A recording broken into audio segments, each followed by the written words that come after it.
Bienvenidos al informativo de Magnífica TV, dedicado a ofrecer las noticias más relevantes de la Iglesia. Hoy es miércoles 8 de enero del 2025 y estos son nuestros titulares. Con la apertura de la Puerta Santa en la Basílica de San Pedro, el día 24 por la tarde, el Papa ha inaugurado el año jubilar con motivo del año 2025 aniversario de Cristo. En un mensaje pronunciado en la fiesta de San Esteban, el primer mártir, el Papa ha invitado a preguntarse si deseamos que todos los hombres se salven. El 31 de diciembre se cumplieron 2 años de la muerte del Papa Benedicto XVI, y con ese motivo han sido muchas las intervenciones recordando su figura. 2024 ha marcado un nuevo récord de peregrinos que han hecho el Camino de Santiago. Casi medio millón ha recorrido al menos 100 kilómetros de esta ruta histórica.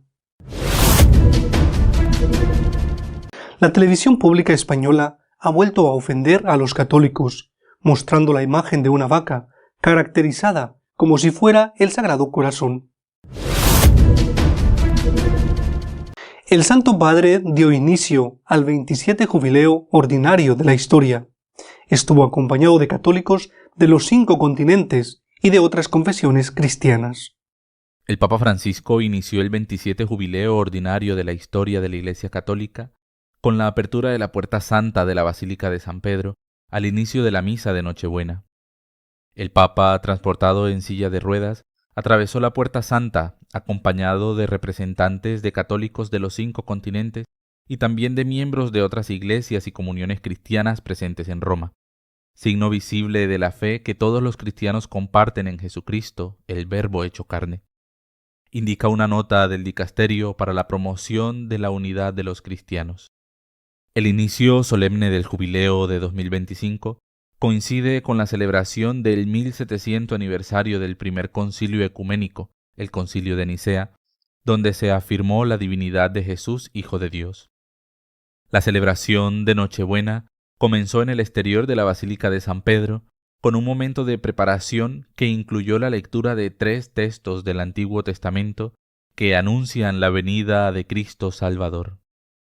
Antes de la misa, tuvo lugar el rito que marca el inicio del jubileo, tiempo de misericordia y de perdón, comenzando con una antífona seguida de la oración del Papa, para que a cada hombre se le abra el camino de la esperanza.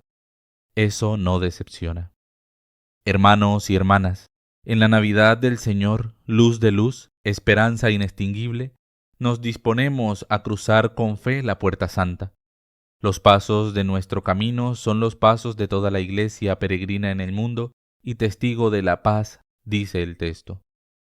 Después de leer un pasaje del Evangelio según San Juan, Francisco se acercó a la Puerta Santa, momento en el que se produce el diálogo explicativo de la apertura ritual. Esta es la puerta del Señor, por ella entran los justos. Abran las puertas de la justicia, entraré por ellas para dar gracias al Señor. Salmo 118. El Papa abrió la puerta en silencio, recogiéndose en oración, seguido del repique de campanas, y luego entró en la basílica acompañado por representantes de los católicos de los 5 continentes y por invitados de otras confesiones cristianas, al son del himno jubilar, peregrinos de la esperanza. El Papa ha querido que haya otra puerta santa en la cárcel de Revivia, que abrió él mismo. Además, están las de la Basílica de San Juan de Letrán, Santa María la Mayor y San Pablo Extramuro, cuya apertura fue confiada a otras personas. En la memoria de San Esteban, el primer mártir de la historia, Francisco recuerda a los cristianos perseguidos y asesinados, hoy a causa de su fe, e invita a rezar por ellos. El Papa recordó a los hombres y mujeres perseguidos y asesinados, también hoy a causa de su fe, de su voluntad de hacer conocer el don de la salvación y del perdón del cual son testimonio, como lo hizo Jesús, y como lo imitó el primer mártir de la historia, cuando ya moribundo rezó por sus asesinos. En efecto, aunque a primera vista Esteban parece sufrir impotente la violencia, en realidad, como hombre verdaderamente libre, sigue amando incluso a sus asesinos y ofrece su vida por ellos, como Jesús en la cruz, para que se arrepientan y perdonados reciban la vida eterna. De este modo, continuó el Santo Padre, el diácono Esteban se nos presenta como testigo de ese Dios que quiere que todos los hombres se salven y que ninguno se pierda. Un Padre que no excluye a nadie, que no se cansa de buscarlos y de acogerlos cuando después de haberse extraviado vuelven a Él arrepentidos. Lamentablemente hoy, en diversas partes del mundo, hay muchos hombres y mujeres perseguidos, a veces hasta la muerte a causa del Evangelio. Lo que hemos dicho de Esteban vale también para ellos. No se dejan matar por debilidad ni por defender una ideología, sino para hacer partícipes a todos del don de la salvación, y lo hacen por el bien de sus asesinos y rezan por ellos. Ante una plaza de San Pedro soleada y repleta de fieles y peregrinos, el Santo Padre, como siempre, planteó varias cuestiones para la reflexión personal. Preguntémonos entonces, ¿siento el deseo de que todos conozcan a Dios y se salven? ¿Quiero también el bien de los que me hacen sufrir? ¿Me intereso y rezo por tantos hermanos y hermanas perseguidos por la fe? A los 2 años de la muerte del Papa Benedicto XVI, el 31 de diciembre, muchos han recordado las aportaciones del principal papa teólogo de la historia de la Iglesia. Joseph Ratzinger, quien dirigió a la Iglesia como Papa Benedicto XVI entre el 2005 y 2013, y después de su renuncia vivió casi 10 años como Papa emérito, fue uno de los mayores teólogos católicos de nuestro tiempo. Hace ya 2 años de su muerte, el 31 de diciembre de 2022, y más de 11 desde su dimisión, a pesar de lo cual el magisterio de Benedicto XVI sigue iluminando a los fieles y les ayuda en su búsqueda de la verdad, que al final resumía con su postre ejaculatoria: Señor, te amo. El destacado teólogo alemán Joseph Ratzinger fue consagrado obispo de Múnich en 1977. Desde entonces, su lema episcopal fue colaborador de la verdad. Preguntado por el periodista Peter Zwigoff sobre el origen de ese lema, el entonces Papa emérito Benedicto XVI respondió lo siguiente, confirmando que el tema de la verdad está en el centro de la actual crisis de la Iglesia Católica. Obedece a lo siguiente: hace tiempo que la verdad ha sido dejada a un lado porque se antoja demasiado grande. La afirmación «tenemos la verdad» es algo que nadie se atreve a decir, de suerte que también nosotros, en la teología, hemos renunciado en gran medida al concepto de verdad. Pero, en aquellos años de lucha, en la década de 1970, cobré clara conciencia de lo siguiente: si nos olvidamos de la verdad, ¿para qué hacemos todo esto? El mismo Peter Zwigoff, presentando el pensamiento de Benedicto XVI sobre el diálogo de la actual crisis de la Iglesia y la terapia correspondiente, escribió: mientras que los teólogos como progresistas se acomodan a ideas en el fondo bastante pequeño burguesas y en su mayoría no sirven más que a la corriente dominante, Ratzinger nunca dejó de resultar incómodo. El verdadero problema de nuestro momento histórico, nos advierte, radica en que Dios está desapareciendo del horizonte de las personas. La extinción de la luz procedente de Dios hace que sobre la humanidad se abata una desorientación cuyos destructivos efectos nos resultan cada día más patentes. No excluye a la Iglesia de la crítica. Ya en 1958 habló de desmundanización. En su opinión, esta resulta indispensable para que la fe pueda volver a desplegar sus principios activos. Es necesario seguir resistiéndose, no adaptarse, para mostrar de nuevo que el cristianismo lleva asociada una visión del mundo que trasciende con mucho lo que afirma una actitud puramente mundana y materialista e incluye la revelación de la vida eterna. Benedicto XVI deja claro que los verdaderos problemas de la Iglesia no radican en la disminución del número de los miembros, sino en la pérdida de la fe. La crisis se origina en la difuminación de la conciencia cristiana, en la tibieza, en la oración y las celebraciones litúrgicas, en el descuido de la misión. Para él, la verdadera reforma es una cuestión de resurgimiento interior. El Camino de Santiago ha vuelto a alcanzar un nuevo récord en el número de peregrinos que lo han recorrido, haciendo al menos 100 kilómetros del mismo. En 2024 se emitieron 499.239 diplomas para peregrinos de todo el mundo, marcando un tercer año consecutivo de récord, consolidando el camino como un destino principal para quienes buscan una experiencia religiosa espiritual. Esto significó el tercer año récord consecutivo tras 2022, 438.307, y 2023, 446.082. Incluso el día de Año Nuevo llegaron 183 peregrinos. El Camino de Santiago ha guiado a los peregrinos desde la Edad Media hacia la tumba del apóstol Santiago en Compostela. Los caminos atraviesan toda Europa y se unen en las etapas finales en Portugal, Francia y España. La tumba se convirtió, junto con Roma y Jerusalén, en uno de los tres principales destinos de la peregrinación cristiana. La mayoría de los peregrinos llegaron a Santiago en el mes de mayo con 72.645 llegadas y en agosto con 71.639, lo que promedió alrededor de 2.300 llegadas por día. Esto provocó que muchos alojamientos agotaran sus capacidades y la paciencia de los residentes se vio sobrepasada. Aumentaron las quejas sobre el ruido y las calles congestionadas. Además, llegaron varios millones de visitantes adicionales, incluidos autobuses llenos de peregrinos y excursionistas de cruceros. La mayoría de los peregrinos, un total de 236.378, recorrieron el camino principal, el camino francés, a través de Sarria.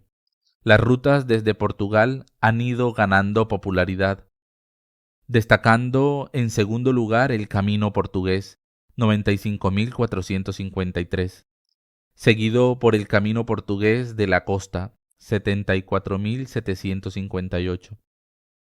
Entre los peregrinos, los españoles fueron los más numerosos, con un 42%, 208.378, seguidos por 38.052 peregrinos estadounidenses, 28.599 italianos y 23.462 alemanes.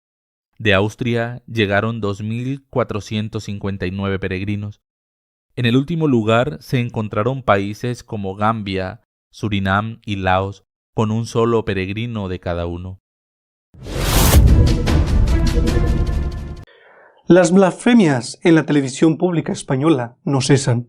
En la transmisión de fin de año se mostró la imagen de una vaca caracterizada como el Sagrado Corazón de Jesús. La televisión pública española acabó el año con una blasfemia.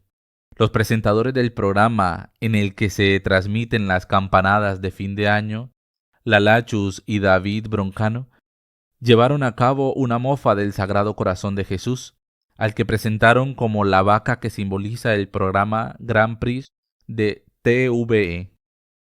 Monseñor Argüello, presidente de la Conferencia Episcopal, dice estar triste por lo ocurrido. Monseñor Argüello no solo ha dicho que está triste, sino que asegura que quienes han cometido la burla blasfema desde la televisión pública que pagan los españoles no saben lo que hace. Me entristece que con la coartada de libertad de expresión y los excesos de las fiestas, TVE haga burla del símbolo del corazón tan querido por todos los católicos. Lo más triste es que los responsables no son conscientes de lo que hacen. Una vez más, la banalidad nos rodea, escribió Monseñor Argüello en su cuenta de X. Hazte oír, oh abogados cristianos, han anunciado que emprenderán acciones legales contra los responsables de la execrable blasfemia para que hechos así no vuelvan a producirse jamás. Ello ha provocado que el gobierno haya salido en defensa de los profanadores. El ministro de la Presidencia, Félix Bolaño, ha recordado que este nuevo año pretenden acabar con el delito de ofensas a los sentimientos religiosos. Ha escrito en su cuenta de X: Día 1 y primer intento de los ultras de amedrentar. En 2025 impulsaremos la reforma del delito de ofensas religiosas para garantizar la libertad de expresión y creación, una medida del Plan de Acción por la Democracia.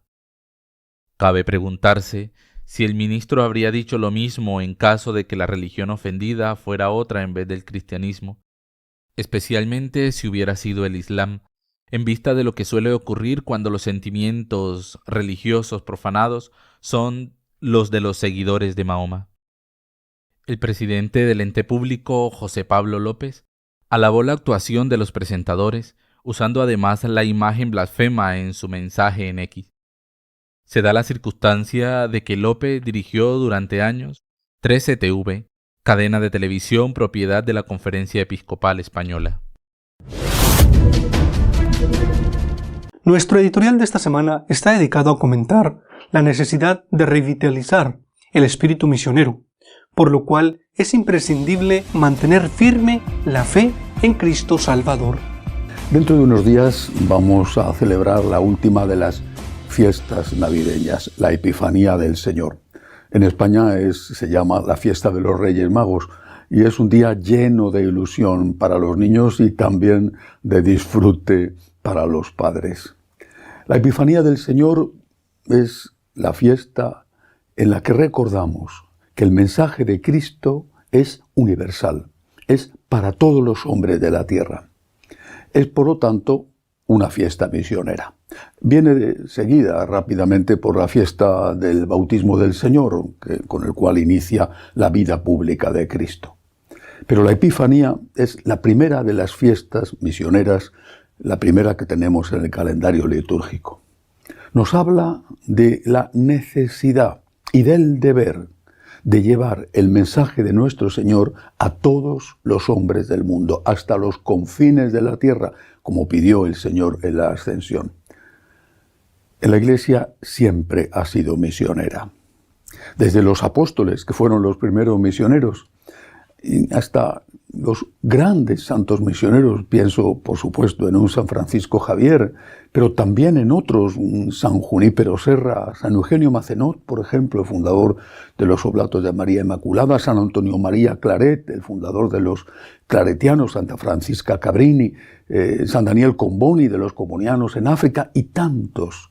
Se puede decir que en estos 2000 años han sido cientos de miles los hombres y mujeres que han llevado el mensaje de nuestro Señor por todo el mundo, que han salido de su zona de confort, que han afrontado riesgos, dificultades, persecuciones, y que incluso, en muchos casos, han pagado con su sangre esta labor de evangelizar, esta labor de llevar el mensaje de Cristo a todos los hombres, a todos los rincones de la tierra. Esta labor de los misioneros ha sido posible porque todos ellos tenían algo en común. Creían que Cristo es verdadero Dios y verdadero hombre. Creían que Cristo es el Salvador universal, el Redentor universal. Y creían que dar a conocer a Cristo y a su mensaje era lo mejor que podían hacer por esas personas que no conocían al Señor. En las misiones siempre se ha llevado a cabo una acción social, siempre, porque es algo unido esencialmente a la labor evangelizadora. Pero sobre todo en las misiones se ha llevado a cabo una tarea espiritual, una tarea evangelizadora. Y repito, esto ha sido posible porque esos misioneros, desde los grandes a los pequeños, desde los famosos hasta los anónimos, han estado convencidos de que Cristo es el Salvador y de que conocer a Cristo es lo mejor que le puede ocurrir a una persona en su vida.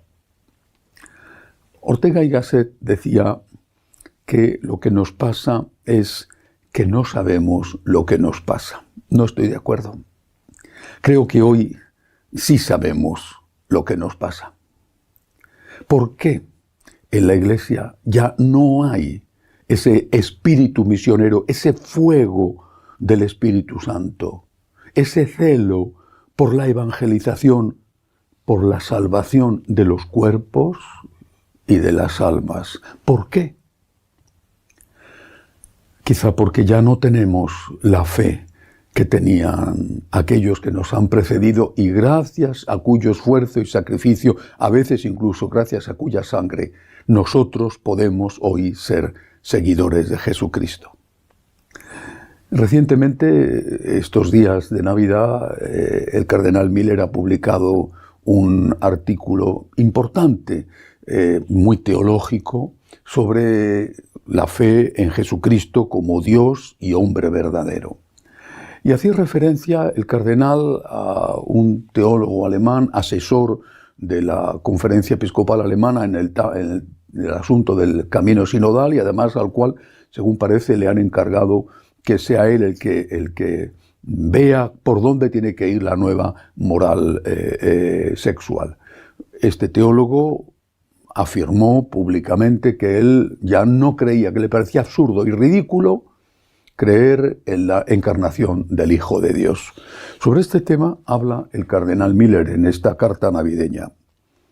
Sin una respuesta clara por parte de los obispos responsables, un profesor de teología del suroeste de Alemania puede negar formalmente la encarnación y cuestionar el valor salvífico de la muerte en la cruz de Cristo. El espíritu misionero, incluida la transmisión de la fe en la familia o a través de las parroquias, en muchos sitios ha desaparecido por completo. Sigue diciendo el cardenal Miller, parecen no darse cuenta de que están poniendo en juego el contenido central de la fe cristiana. No oyen ni ven la sierra cortando la rama sobre la que se apoya la burocracia eclesiástica que los sustenta. Es que no solo no se avanza, sino que se retrocede. Los datos están ahí.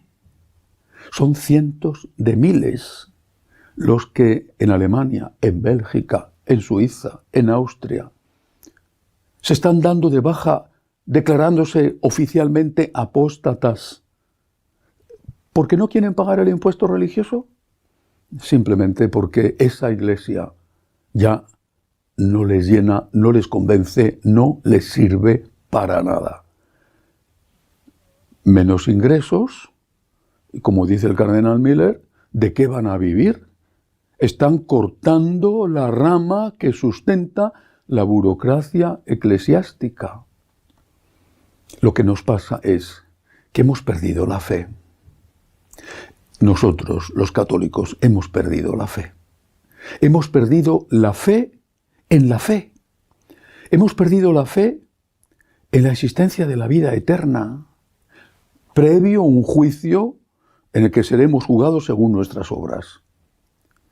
Hemos perdido la fe en que la Iglesia es santa, aunque esté formada por pecadores.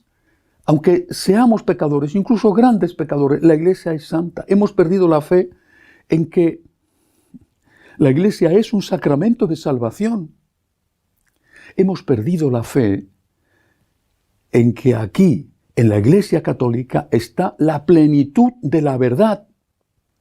Decía Benedicto XVI que eso es la afirmación más provocativa de todas las que podemos hacer.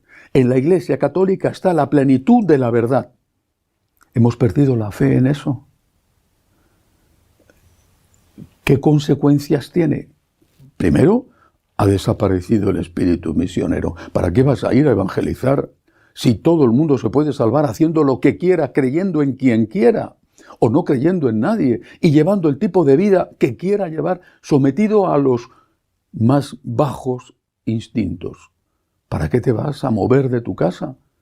Aquello que unía a los grandes misioneros, aquello que unía a esos cientos de miles de hombres y mujeres que dieron su vida y a veces su sangre por llevar el Evangelio a todos los hombres, esa certeza de que Cristo es el Salvador, hoy ya, en muchos casos por lo menos, ha desaparecido.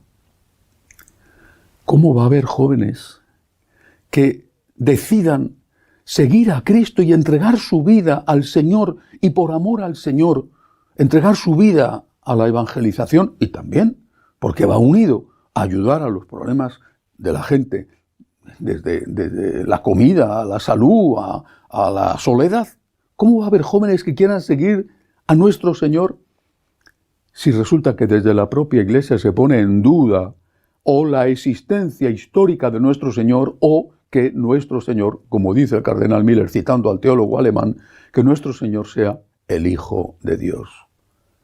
Pero estamos ante una situación de suicidio voluntario, colectivo, que va unida al avance de otros con los que teóricamente compartimos la fe en un único Dios, pero que avanzan haciendo proselitismo o avanzan a través del miedo y de la violencia. Pongo, por ejemplo, los atentados terroristas con una raíz islámica de Magdeburgo en Alemania o de Nueva Orleans en Estados Unidos. Avanzan con el proselitismo, avanzan con el terror, avanzan y avanzan con los hijos, porque ellos sí tienen hijos y no las familias católicas. Esta debilidad nuestra, esta falta de fe en nosotros mismos, falta de fe en nuestro Señor, falta de fe en que Cristo es el único Salvador universal y en que conocer al Señor y conocer su mensaje es lo mejor para esta vida y es lo mejor para la vida eterna que sí que existe. Esta falta de fe nos hace enormemente débiles delante de los que nos atacan, a veces sangrientamente, otras veces no, pero ataques al fin, ataques como el de la inauguración de los Juegos Olímpicos de París, o ataques como el que tuvo lugar con una blasfemia y una burla intolerable en los últimos días, los últimos minutos del final del año y del principio del nuevo año en el que estamos, en Televisión Española, mientras se preparaban para dar las campanadas de fin de año. Si aparecen, por ejemplo, belenes, nacimientos con las cabezas cortadas, como ha ocurrido en un pueblo de Madrid, si aparecen iglesias pintadas o incendiadas, se debe a que, en el fondo, somos nosotros los que estamos diciendo a esas personas que no merecemos seguir existiendo, porque hemos dejado de tener fe en nosotros mismos. Hemos dejado de tener fe en Jesucristo nuestro Señor. ¿Qué sentido tiene una iglesia que ya no vive para amar a Dios y para hacerle amar, para dar gloria a Dios y para llevar el mensaje de salvación, de la verdadera salvación, al resto de los hombres? ¿Qué sentido tiene? Estamos languideciendo. Se derrumba casa tras casa, como dijo el Señor, porque estamos divididos casa tras casa, es decir, que familia tras familia está viendo cómo no logran ya transmitir la fe a sus hijos o a sus nietos. Estamos viendo cómo se cierran en muchísimos sitios, iglesia tras iglesia, porque ya no va la gente. Eso lo estamos viendo y no sacamos las consecuencias, no deducimos cuál es la causa. La iglesia no va a desaparecer, lo prometió el Señor y creo firmemente en ello, pero fue Benedicto XVI el que de forma profética dijo que quedaría reducida a un pequeño resto, a partir del cual habría que comenzar a evangelizar de nuevo un mundo que, alejándose de Dios, se hacía el mayor daño posible a sí mismo. Por mi parte, mientras me quede un aliento, voy a gritar que Cristo es Dios, Dios verdadero, hombre verdadero, que hay vida eterna precedida de un juicio. ¿Hay una vida eterna con Dios o hay una vida eterna con el demonio? Esta es nuestra fe. Voy a gritar que Cristo es el verdadero Salvador, el único Salvador universal. Voy a gritar que en la Iglesia Católica está la plenitud de la revelación y que conocer a Cristo es lo mejor que nos puede pasar para ser felices en la tierra y para poder estar con Dios en el cielo. Voy a gritar que la Santísima Virgen María, la Inmaculada, la siempre Virgen, es Madre de Dios y Madre nuestra. Lamento que para muchos esto ya no sea así, pero si no volvemos a la fe en la fe, si no volvemos al espíritu misionero, realmente nos quedaremos reducidos a un pequeño rebaño, como dijo Benedicto XVI. Así que le pido a los Reyes Magos que enciendan en mi corazón el fuego del amor a Dios y la pasión, el celo por su casa, el fuego del amor a Dios y el fuego de hacer amar al amor como Él se merece. Feliz día de la Epifanía. Que el Señor pueda contar con nosotros como nuevos apóstoles y misioneros. Hasta la semana que viene, si Dios quiere. Si deseas estar al tanto de lo que va sucediendo en la Iglesia, puedes hacerlo a través de nuestra página web www.magnifica.tv. Hasta la semana que viene, si Dios quiere.